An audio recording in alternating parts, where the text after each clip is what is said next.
Hi guitar mates, and thank you for joining me today. Recently I watched a British TV series called Out There. Now, as is common with many TV shows, the final scene of episode 2 concluded with a carefully chosen musical piece. And to my surprise, it was Rory Gallagher's Laundromat. Knowing my guitar mates would enjoy learning this riff, I immediately began to work on it.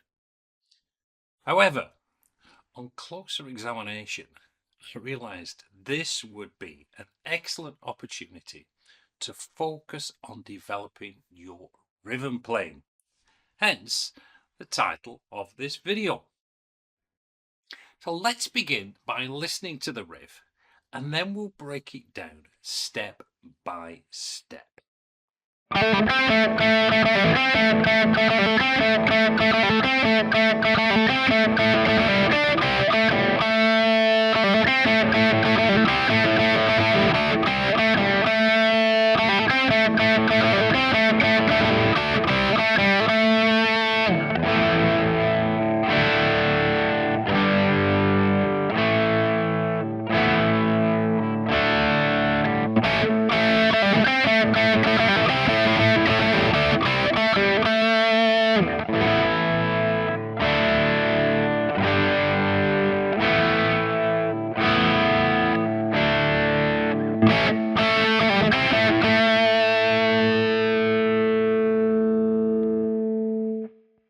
What a great riff that is.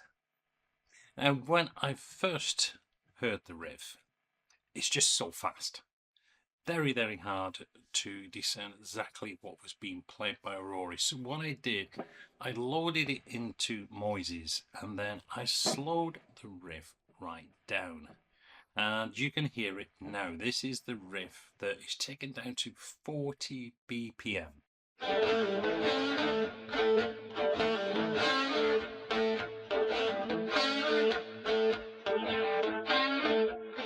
You can clearly hear that line that's being played. So that initial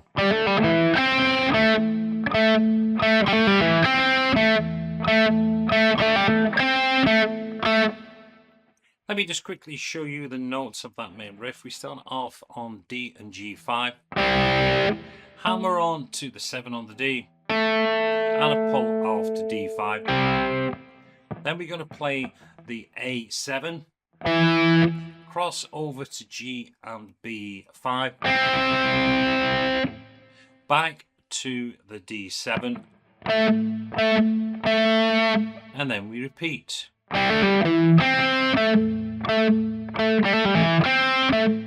That's the notes in the main riff. Now, also what I wanted to do is to kind of dig around, see if I can find any videos of Rory playing this live, because obviously that's another key factor. How was he approaching the riff? And I found this great performance by him on, I believe it's a German TV show. And one of the aspects I could clearly see was the way that he's picking and, in a sense, strumming through the pattern. So let's just check that out now.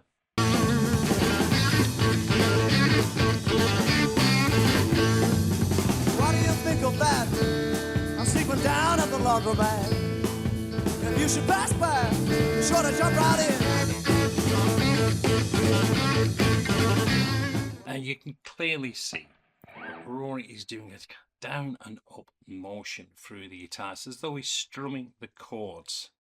So when I had that initial, that riff there, it was quite clear then what he's doing. He's doing a down pick, then he's doing an up pick on that 7th fret on the A string. So he's picking down and then hammering with an upstroke on that 7, and then he's doing a downstroke across there on the 2 5s on the 5, and then he's doing a up pick because we're playing on the upbeat on the 7 on the D.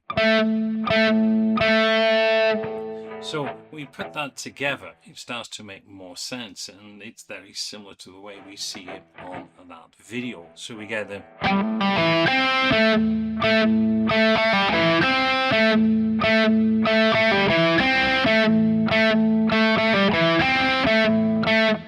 if you also look down beneath, I was showing you the actual picking motion that you got there. It does take a bit of practice, and of course that's what makes this riff so good. It's great to getting you used to that motion of doing down and up. Normally when we've got riffs like this, we end up just playing them all as downstrokes when we first start. But clearly on that video, you can see that Rory was just comfortably moving through that riff. So first thing to do, you've got to get used to that motion of that alternating style that he's playing. So we've got this 1, 2, 3.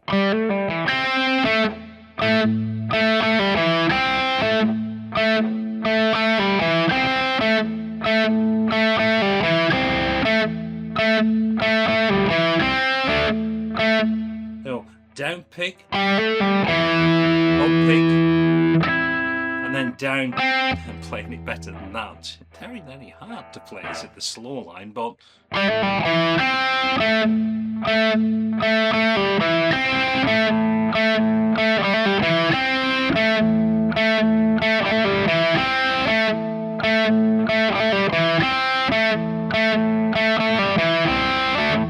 when I first started doing this one, I also had a problem where I was hitting it on the 7 and doing it in reverse.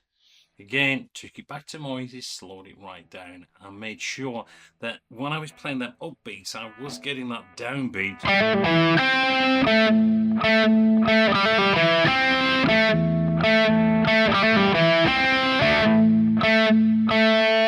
To make sure I was getting that motion. And then I started watching myself, especially when I was doing the initial filming, to make sure I was getting that motion. Very, very similar to what Rory was doing. Now, if you do clunk one of the other strings, don't worry about it. I've heard him play this live, and there's all kind of variations when he's playing that. In the studio, it was very, very formal with his playing, but when you hear him live, there's all these little nuances that he puts into it. One of them, he would tend to try and bend them on when he's playing that double stop on the 5 frets, so you get that.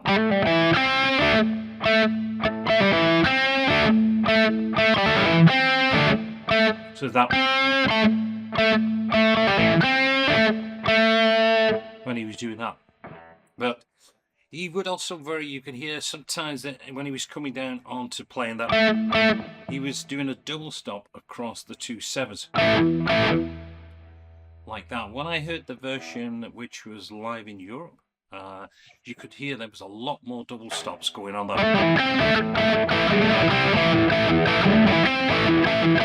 Very, very, very powerful on that. It sounded a lot heavier than what you hear on the studio track. But rhythm wise, this motion of playing up and down like that is really going to improve your rhythm playing instead of just playing all that. Nothing against James Hetfield, he's stunning. But for most of us, we do have to get that up and down motion when we're playing a lot of these riffs. And this certainly will benefit you and improve your rhythm playing by being able to move across and selecting what is the upbeats and what are the downbeats, especially on that when you're again forcing that upbeat there instead of doing a downbeat. Once you get smoother with it, you realise that it's just the natural way to play it, and that's where the riff has been formed from.